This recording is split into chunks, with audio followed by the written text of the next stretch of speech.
नमस्कार, आप सभी का स्वागत है। आज की इस वीडियो में हम कक्षा 10वीं सामाजिक विज्ञान का एक बहुत ही महत्वपूर्ण प्रश्न जो हर साल हर परीक्षा में पूछा जाता है।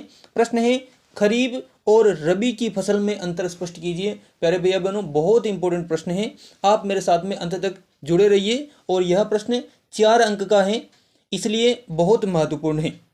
तो चलिए इसका आंसर हम जानते हैं। खरीफ के अंतर्गत पहला पॉइंट है कि यह फसल मानसून के आगमन के साथ में शुरू हो जाती है।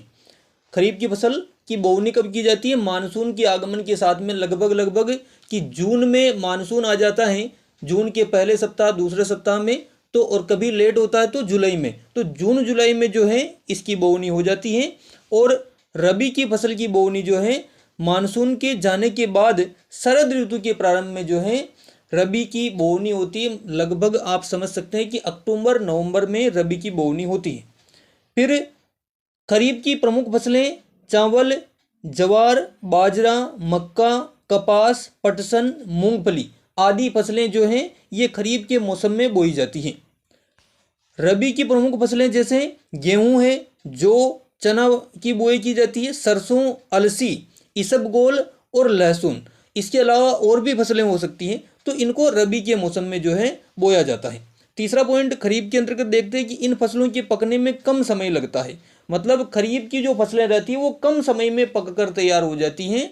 जून में बुआई की जाती है, तो जून, जुलाई, अगस्त और सितंबर में जो है इसकी जो है ये पक जाती है, ये तैयार हो जाती है। और इसी प्रकार से रबी में देखें तो इन फसलों के पकने में अपेक्षाकृत यानी कि खरीफ की फसलों की तुलना में थोड़ा सा जो है ज़्यादा समय लगता है। चौथा पॉइंट, खरीफ के अंतर्गत देखते हैं कि इन फसलों का प्रति हेक्टेयर उत्पादन कम होता है। एक हिसाब से खर्च तो खरीफ की फसलों में ज़्यादा आता है, लेकिन उत्पादन के मामले में देखा जाए तो खरीफ की फसलों का उत्पादन कम होता है। रबी की फसलों का प्रति हेक्टेयर उत्पादन अधिक होता है।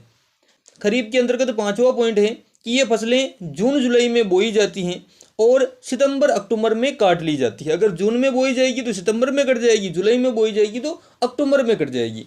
इसी प्रकार से रबी के अंतर्गत की यह फसलें अक्टूबर नवंबर में बोई जाती हैं और मार्च अप्रैल में जो है इन फसलों की कटाई हो जाती है, पककर तैयार हो जाती है और काट ली जाती है।